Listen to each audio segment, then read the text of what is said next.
नमस्कार दोस्तों। आज यूनियन कैबिनेट ने 12 दिसंबर को दो बिल्स का अप्रूवल दिया है जो कि रिलेटेड है one nation one election. One nation one election is basically conducting the elections of the Lok Sabha and all the state assembly together at the same time so that there should not be time gap between the different elections. जैसा कि दोस्तों अभी आप लोग देख रहे हैं जो विधानसभा का इलेक्शंस या स्टेट असेंबली का इलेक्शंस अलग टाइम पे होता है और लोकसभा का इलेक्शंस अलग टाइम पे होता है। So there is always election going on in our country. इससे क्या हो रहा है, जो टोटल इलेक्शन का कॉस्ट है वो इंक्रीज हो रहा है और ये इस तरह से सोसाइटी में और कंट्री में हमेशा अनसर्टेनिटी बना रहता है और इसके कारण क्या हो जा रहा है, पॉलिसी पैरालिसिस होता है। जो actually in every state after some time there is a model code of conduct is in the process when there is a election is going in that state. तो उसके कारण वहां क्या होता है, पॉलिसी पैरालिसिस, मतलब कोई भी नई पॉलिसी या स्कीम्स को जब तक model code of conduct active है तब तक वो किसी नए स्कीम्स को लागू नहीं किया जा सकता है। तो दोस्तों ऐसे कंडीशंस में जो वन नेशन वन इलेक्शंस का जो कॉन्सेप्ट है वो काफी अच्छा है और इसके क्या क्या चैलेंजेस हैं तो उसके बारे में आज के एपिसोड में हम लोग डिस्कस करेंगे। तो दोस्तों जो वन नेशन वन इलेक्शंस का जो कॉन्सेप्ट है वो इंडिया में नया नहीं है। ऑलरेडी जो 1952 का जो जनरल इलेक्शंस हुआ था या 1957 का जो जनरल इलेक्शन हुआ था उस समय में Lok Sabha and as well as all the state assembly elections was occurred simultaneously. तो ये ऐसा कहना जो ये एक न्यू कॉन्सेप्ट है ऐसा नहीं है, लेकिन प्रॉब्लम हुआ 1967 टू 1971। उसके ड्यूरेशन में क्या हुआ, स्टेट असेंबलीज कई डिसॉल्व हो गए या उनको टेन्योर कंप्लीट नहीं हुआ। तो उसके बाद क्या हुआ, लोकसभा इलेक्शन और state assembly election are little bit deviated from each other, मतलब दोनों का जो टाइमिंग था वो धीरे धीरे अलग अलग होने लगा। क्यों? क्योंकि कई स्टेट असेंबलीज के क्या टेन्योर 5 ईयर का कंप्लीट ही नहीं हो पाया। So they have to dissolve that state assembly and then they have to conduct the election again। तो ऐसे में Lok Sabha and as well as state assembly का इलेक्शन टाइम पे नहीं हुआ। तो उसके कारण क्या हुआ, जो लोकसभा एंड राज्यसभा के elections are diverging from each other. तो दोस्तों आज के इस एपिसोड में हम लोग समझेंगे जो वन नेशन वन इलेक्शंस की रिक्वायरमेंट क्यों है, उसके कारण कॉन्स्टिट्यूशन में क्या क्या अमेंडमेंट किया जाएगा और उसका क्या क्या एडवांटेज है और क्या क्या लिमिटेशंस है। तो दोस्तों as you can see that due to the elections happening in India all over the time, तो उसके कारण क्या होता है, there is always uncertainty, मतलब किसी भी स्टेट में जो इलेक्शन होगा उसका क्या आउटपुट आएगा। तो there is a less focus on the governance of any particular state। Similarly क्योंकि किसी भी स्टेट में when there is election is going on, model code of conduct will come into the picture। तो at that time any schemes can't be announced in that particular state, so that causes the policy paralysis in our ecosystem।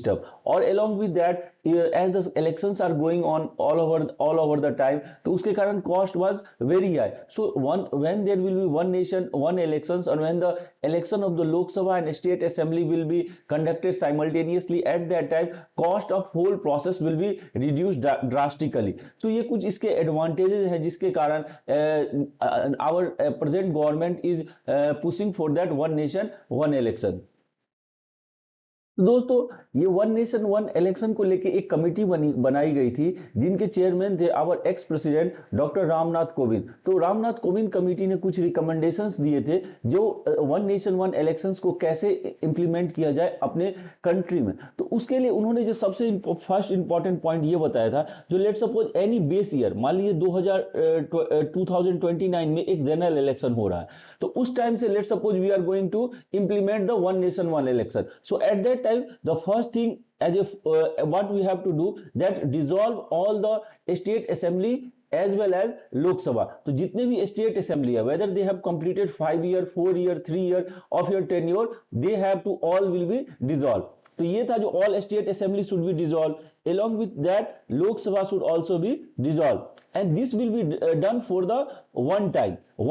एक तरह से ये one time settlement था, जो जितने state assembly है उसे डिसॉल्व किया जाएगा along with that Lok Sabha for the time when the first time this is going to be implemented। usually in that year general election will be conducted। तो उस साल में क्या होगा, let suppose in 2029 let suppose the government has frame that from 2029 this one nation one election will B implemented। तो at that time all the state assembly will be dissolved, along with that Lok Sabha will be also dissolved. और उस समय में 2029 में, let's suppose we have started in 2029, तो all the state assembly as well as Lok Sabha elections will be conducted simultaneously. मतलब एक voter को या एक सिटीजन को ऑन ए सिंगल टाइम और एक साइमल्टेनियसली लोकसभा के लिए भी अपने एमपी को सेलेक्ट करना है, along with that state assembly के लिए भी अपने एमएलए को इलेक्ट करना है. तो ये फर्स्ट प्रोसेस है.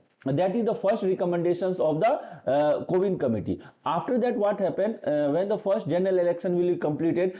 At that time, president of our country will notify a particular date that okay, this Lok Sabha tenure will be from the suppose let from the 29 to 2034. मतलब 29 से 34 तक का उनका टेन्योर है जनरल लोकसभा का. Let suppose अब उसी में बीच में लेट सपोज क्या हुआ, ये all the state assembly also will have the same tenure means 29 to 34. लेकिन क्या हुआ इसी बीच में लेट सपोज कोई स्टेट असेंबली डिसॉल्व हो जाती है, नो कॉन्फिडेंस मोशन आता है और let suppose in 31 one state assembly of the Kerala has dissolve. So again the election for that particular state assembly will be occurred, but the tenure for that particular state assembly will be for only for the 3 year from 31 to 34. It should not be from the 31 to 36. Usually अभी जो condition है उसमें यही है, जो कभी भी election होगा the tenure will be always the 5 year and that tenure of 5 year will be from the present time, जब इलेक्शन हुआ उस टाइम से. तो लेट सपोज जब 31 में इलेक्शन सपोज हुआ केरला में, तो अभी के टाइम से ये होना चाहिए वो 36 तक उनका टाइम पीरियड रहेगा उनके स्टेट असेंबली का टेन्योर. लेकिन जो कोविंद कमेटी का रिकमेंडेशन है उसके according let suppose tenure is from 29 to 34. तो ऐसे टाइम में जो केरला स्टेट असेंबली का जो अब टेन्योर होगा that will be only for the 3 year from the 31 to 34. तो इस तरह से ये इस one nation one election process या कोविंद कमेटी स्कीम्स के द्वारा ये किया गया, जो भले स्टेट असेंबली या even the Lok Sabha is dissolve but the time period और tenure is fixed means from 29 to 34 then again from 34 to 39. तो उसमें क्या होगा, let suppose 4-5 state is going for again election but the rest of the state will follow the same time period और the same timeline. तो उससे it's not like always there will the election will be going on और it will reduce a cost lot. तो ये Ramnath Kovind committee का recommendation था. तो लेकिन ये क्या इनके द्वारा as you know that there is a many changes will be required to our constitution because as you know as per article 83 tenure of the Lok Sabha should be 5 year. Similarly as per article 172 जो tenure of the state assembly should be 5 year. But लेकिन ये Ramnath Kovind committee के recommendation को इसमें implement किया जाए then the tenure में भी change, maybe it will be 5 year, maybe it will be the 3 year. So it's depend upon the total life period of that particular state assembly. तो ये सब कुछ चेंजेस है जिसके कारण कॉन्स्टिट्यूशन में भी कई सारे चेंजेस किए जाना चाहिए. तो उसके लिए जो रामनाथ कोविंद कमेटी का जो रिकमेंडेशन था, the first important point in that direction is that एक न्यू आर्टिकल ऐड किया जाए 82A. और वो 82A जो आर्टिकल होगा that will be the baseline for conducting the simultaneous elections for the Lok Sabha as well as state assembly. उसमें यही tenure दिया गया जो if any state assembly is dissolved before the completion of their whole 5 year then if the election will be conducted in that particular state assembly then the tenure or the tenure will be not 5 year but they will serve for only the remaining period. जो मान लीजिए general elections का the tenure is from the 29 to 34, तो वो if the elections has happened again in 31 then the tenure of that particular assembly will be from 31 to 34. तो ये उनका सबसे बड़ा रिकमेंडेशन था जो एक न्यू आर्टिकल को ऐड किया जाए 82A. उसके बाद इसी तरह से जो आर्टिकल 83 है जो कि टेन्योर ऑफ द लोकसभा वो 5 ईयर का है, या आर्टिकल 172 जो कि लोकसभा स्टेट असेंबली जो आपका है विधानसभा का टेन्योर 5 ईयर, उससे तो इन दोनों आर्टिकल में भी चेंज किया जाएगा क्योंकि may be if the state assembly is dissolve before the completion of the 5 year तो again election will be conducted then the tenure of that particular state assembly will be for the remaining remaining period but not for the 5 year. तो ये कुछ changes article 172 या even article 83 में amendment किया जाएगा। तो ये कुछ कुछ चेंजेस हैं जो जिसके द्वारा ये रामनाथ कोविंद के जो रिकमेंडेशन है उसको इंप्लीमेंट किया जा सकता है और पूरे कंट्री में गुड गवर्नेंस सिस्टम के रूप में वन नेशन वन इलेक्शंस को इंप्लीमेंट किया जा सकता है।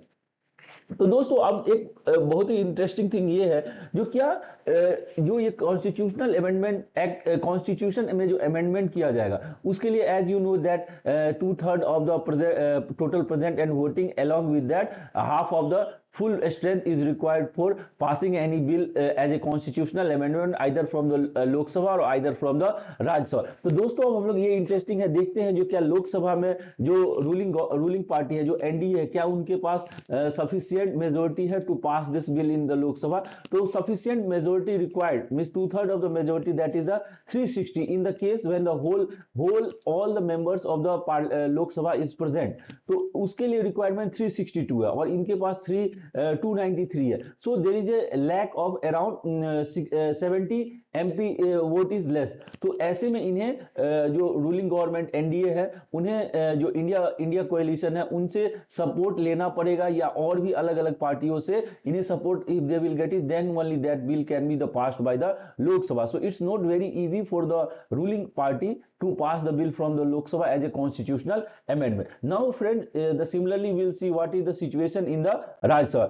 Rajya Sabha का जो अभी टोटल स्ट्रेंथ है that is the 231। तो ऐसे में जो 2/3 मेजोरिटी इज 154 और रूलिंग पार्टी जो एनडीए है उनके पास 121 एमपी है। तो ऐसे में they will also in even in the Rajya Sabha they will require the support of the opposition to pass the bill in the Rajya Sabha as a constitutional amendment bill. तो अब हमें दोस्तों ये देखना है जो रूलिंग जो पार्टी जब ये जो इस बिल को पार्लियामेंट में पेश करेगी तो उन्हें अपोजिशंस का भी सपोर्ट की जरूरत होगा। तो ऐसे में क्या वो उनका सपोर्ट ले पाएंगे because at you know at present time there is a lots of conflict is going on between the ruling party and opposition. तो ऐसे में it's really difficult to say that to pass that constitutional amendment bill by both the houses of the parliament। basically अभी तो यही होगा और इसका possible solution is that there should be that bill should go to the standing committee and there should be proper negotiations and the channel should be opened by the ruling government with the opposition to